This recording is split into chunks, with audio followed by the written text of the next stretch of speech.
중학교 과학은 차근차근 이해하고 넘어갈 수 있는 과목입니다. 중학교 때 배우는 과학은 그래도 양이 어마무시하게 많은 것도 아니고 이해하기가 너무 어려워서 못할 정도는 아니라는 거죠.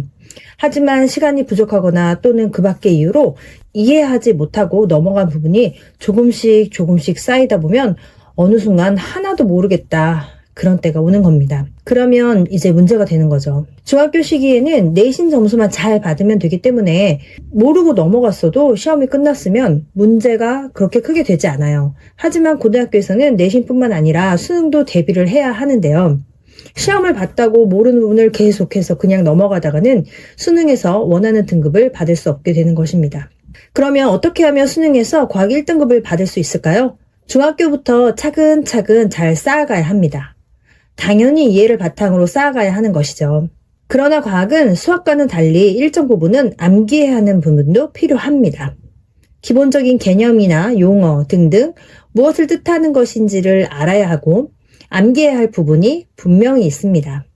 예를 들어 화학에서 원소기호 같은 부분은 당연히 암기를 해서 알고 있어야 되겠죠? 그러나 중학교 과학의 내용은 암기보다는 이해를 해야 하고 그 위로 높게 쌓아 올릴 수 있습니다. 특히 시험을 대비한 공부가 아닌 경우에는 더욱더 이해를 하고 넘어가는 게 필수죠. 이렇게 중학교 과정에 구멍 없는 이해를 바탕으로 한 학습은 고등학교 과학을 1등급으로 이끄는 비결이 됩니다. 선행이 중요한 것이 아니라 구멍을 없이 공부하는 것이 막판 수능 D100일 스퍼트를 내야 할 때 단기간에 실력 향상을 가져오게 되는 것입니다. 그러나 아직 중학생인 여러분들은 지금은 지치지 않으면서 꾸준히 공부하는 것이 필요합니다. 그리고 구멍이 없게 단계를 올라가야 되겠죠. 과학이라는 과목은 기초적인 개념을 바탕으로 다음 개념이 그 위로 또 다음 개념이 그 위로 배우는 위계가 있는 과목이기 때문에 체계적으로 알아야 하는 교과입니다. 다만 중학교 때는 물리, 화학, 생명과학, 지구과학이 단원별로 나오기 때문에 단원 간의 순서는 중요하지 않죠. 그렇지만 과목별로는 단계적으로 알아야 할 필요가 있는 것입니다. 그리고 중학교 내용이 비록 직접적으로 수능 문제에 출제되진 않지만 고등학교 과학을 잘하려면 그 전에 당연히 기본으로 알아야 할 기초 내용이기 때문에 중학교 개념이 엉성한데 수능 점수가 잘 나올 수가 없겠죠. 중학교 공부는 다른 건 없고요. 무조건 학교 내신 점수를 잘 받는 게 중요합니다. 과학도 마찬가지겠죠. 학기별로 A를 받겠다 생각하고 공부하시면 됩니다. 지필평가에서 100점을 받으면 너무너무 기분도 좋고 정말 제 과학 잘하는구나 하겠지만 지금은 100점이 아니라 A만 받아도 충분합니다. 그러면 다음 학기에 A를 받기 위해서 남은 방학 동안 어떻게 공부해야 될까요? 방학 때는 시험을 위한 공부가 아니라 앞으로 반드시 필요한 공부가 되어야 하기 때문에 구멍을 없애는 공부를 해주시는 것이 효율적이고 많은 도움이 됩니다.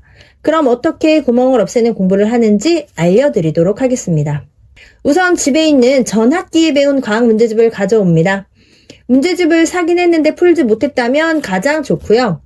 그런데 사놓은 문제집을 다 풀었다면 새로운 문제집을 하나 구입하는 것을 추천드립니다. 어떤 문제집을 구매해야 하는지 잘 모르시겠다면 과학 1타 문제집인 O2 문제집을 추천합니다. 중요한 건 다음 학기에 배울 문제집이 아니라 작년에 배웠던 학년의 문제집을 구입하시는 겁니다. 문제집 하나에 채 2만 원도 되지 않습니다. 이미 지난 학년을 사야 되나 고민되시기도 하고 지난 학년을 사려니까 비싸다고 생각하실 수도 있지만 학원이나 인강을 듣는다고 생각하시면 그런 문제집은 몇 권도 살 수 있는 비용이거든요.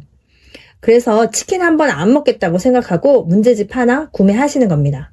충분히 투자해도 좋은 비용입니다. 문제집을 무조건 다 풀겠다고 생각하고 사야겠죠. 여기 O2 문제집을 보면서 예를 들어 설명드리도록 하겠습니다. 문제풀이가 안 돼 있는 문제집이 초등학교 5학년 과학 문제집이라서 이걸로 설명을 드릴게요. 초등학교 개념이지만 중학교 교과서 내용과 완전히 연결이 되어 있어서 놀랐을 정도 겁니다. 그리고 중학교 내용은 고등학교 문제와 밀접하게 연결이 되어 있습니다.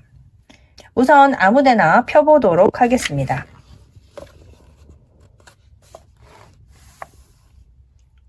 초등학교 5학년 때 배우는 구름, 빛, 눈에 관한 내용인데요. 자, 왼쪽 부분은 개념 설명이 되어 있습니다. 그리고 오른쪽 부분은 개념 문제고요. 지금은 시험을 다 본 내용이기 때문에 여러분들이 개념을 다 알고 있겠죠. 그래서 개념 문제를 여기 다시 읽어보실 필요는 없고 개념 문제를 직접 바로 풀어보는 것입니다. 자, 이렇게 해가지고 개념 문제를 풀어보는데요. 근데 지금 이미 조금 지났기 때문에 기억이 잘 안 난다. 그러면 여기 있는 개념 설명을 한번 가볍게 쭉 읽어보시는 거죠. 자, 여기 있는 초등학교 때 5학년 때 배우는 구름 발생 실험하기는요. 정확하게 중학교 3학년 때 배우는 내용입니다. 실험 도구도 똑같아요. 그래서 연결이 아주 잘 되어 있다라는 거죠. 액정 온도계에 대한 설명도 잘 되어 있고요. 이슬, 안개, 구름이 만들어지는 위치 해가지고 너무나 설명이 잘 되어 있습니다. 구름, 비와 눈이 내리는 과정, 이슬, 안개, 구름의 공통점과 차이점. 나중에 중학교 때 정확하게 다시 배우는 내용입니다. 지금 초등학교 때 기억을 잘 하고 있다면 너무나 쉽게 중학교 과정을 넘어갈 수 있겠죠. 그래서 문제풀이를 하고요. 개념 문제입니다. 고기압과 저기압도 계속해서 반복해서 나오는 내용입니다. 너무나 중요한 내용이죠. 지구가 앞부분에 있어서요. 지금 초등학교 배울 때 정확하게 한다면은 나중에 중학교, 고등학교 때 너무나 쉽게 추가 과정을 탄탄하게 배울 수 있는 겁니다. 마찬가지로 개념 문제를 빠르게 풀고 넘어가는 겁니다. 그런데 잘 기억이 안 난다. 그러면 여기 있는 설명까지 해가면서 한번 쭉 개념 설명을 읽어보는 거죠. 그러면 개념 문제에 이어서 기본 문제가 나옵니다. 기본 문제는 개념 문제와 반복되는 부분이 많이 있어요. 그래서 여기서 잘 알고 넘어갔다면 기본 문제 정도는 쉽게 쭉쭉쭉 빠르게 풀어나갈 수 있을 겁니다. 그런데 여기에서 또 틀리는 문제가 있다. 왜 틀렸는지 한번 고민을 해봐야죠. 내가 너무 빠르게 푸느라고 실수해서 틀렸다라면 그냥 다시 한번 확실하게 알고 넘어가면 되겠고요. 정말 모르겠다. 내가 풀 때 이 개념은 정말 잘 모르고 풀었다 라고 한다면 앞으로 가서 개념을 다시 한번 정확하게 알고 구멍을 없애야 되는 겁니다. 그래서 개념 문제를 풀고 기본 문제를 다 풀었어요. 그러면 이제 실력 문제가 나옵니다. 실력 문제에서는 너무 어려운 거는 시험 문제 공부하는 게 아니기 때문에 어떻게 푸는 건지 답지를 보고 이해하는 수준으로 넘어가도 좋아요. 그리고 여기 보면은 서술형 문제가 있습니다. 서술형 문제는 내가 답을 간단하게 쓰는 정도로 핵심만 간단하게 쓰거나 아니면 지금은 구멍을 없애는 공부이기 때문에 그냥 넘어가도 무방합니다. 이 정도는 그냥 넘어가도 되겠고요. 이제 또 새로운 개념이 나오는데 개념 문제 풀고 개념을 잘 모르겠다 하면 개념 설명에 대한 것을 다시 한번 쫙 읽고 넘어가는 겁니다. 우리나라의 계절별 날씨 여기 보면은요. 중학교 3학년 때 정확하게 나오는 내용이에요. 그런데 이때 어떤 기단이 영향을 미치는지 그 기단의 이름은 나와 있진 않습니다. 그렇지만은 그 기단의 성질, 특징, 그래서 어떻게 우리나라에 영향을 주는지가 다 너무나 연계가 잘 되어 있어요. 반드시 알고 넘어가면 여기에다가 추가로 기단 이름 하나 중학교 때 더 외우면 되는 겁니다. 그리고 그거를 고등학교 때 몇 가지가 더 추가되는 게 조금씩 추가되면은 부담되지 않으면서 과학을 잘 할 수 있는 거죠. 개념 문제 풀이를 통해서 배웠던 내용을 다시 한번 싹 확인하고 지나가는 겁니다. 자, 그런 다음에 마찬가지로 기본 문제를 풀면서 개념을 다시 한번 확인하는 거고 실력 문제를 풀고 어려운 것도 한번 확인을 해보고 그러면 내가 구멍이 있는지 없는지는 확인이 가능하겠죠. 이제 마지막으로 단원 평가를 풀면서 계속 중요 내용이 반복이 되거든요. 기본 개념을 다시 한번 이제 뇌에 들어오게 암기하는 식으로 문제풀이를 할 수가 있는 겁니다. 풀면서 자동적으로 암기가 되죠. 반복이 되니까요. 이런 식으로 문제를 풀어가는 겁니다. 여기서 중요한 건 내가 틀렸던 부분의 개념이 잘 몰랐던 내용이라면 그 부분에 시간을 투자해서 확실히 알고 넘어가야 한다는 것입니다. 중학교 과학 내용은 과학 개념의 베이스가 되는 부분입니다. 그런 토대가 되는 개념이기 때문에 수능에 분명히 나옵니다. 그런데 그 기초공사가 제대로 되어 있지 않고 흔들려서는 수능에서 높은 점수를 받기 어렵겠죠.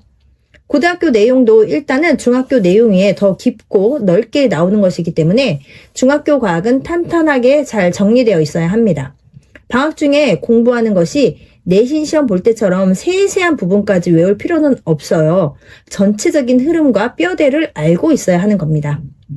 오투 문제집의 개념을 천천히 읽어보면 시험 기간에 다급하게 봤던 때와 다르게 새로운 내용이 눈에 들어오게 되고 설명이 친절하게 잘 되어 있기 때문에 이해가 잘 됩니다. 실력 문제의 문항이 좀 어렵게 느껴지고 잘 안 풀린다면 이런 내용도 있구나 하고 답을 보면서 어떻게 풀어가는지 이해하고 넘어가는 정도만 해도 되겠습니다. 지금은 시험 대비한 공부가 아니라 구멍을 없애는 공부이기 때문에 풀이 과정을 이해하고 넘어가는 것도 많은 도움이 됩니다. 과학의 전반적인 내용을 알기 위해서는 오투 문제집이 제일 좋습니다. 많은 학원에서 교재로 사용하는 만큼 기본 개념에 충실한 문제집입니다. 이번 방학에 남은 기간이면 충분합니다. 아직 남아있는 동안 다시 해보자는 마음으로 오투 문제집 한 권을 푼다면 3월에 뿌듯한 마음으로 새로운 친구들과 선생님을 만날 수 있을 거라고 확신합니다. 자기 자신을 믿고 한번 해보세요. 오투 문제집이 도와주겠습니다. 감사합니다.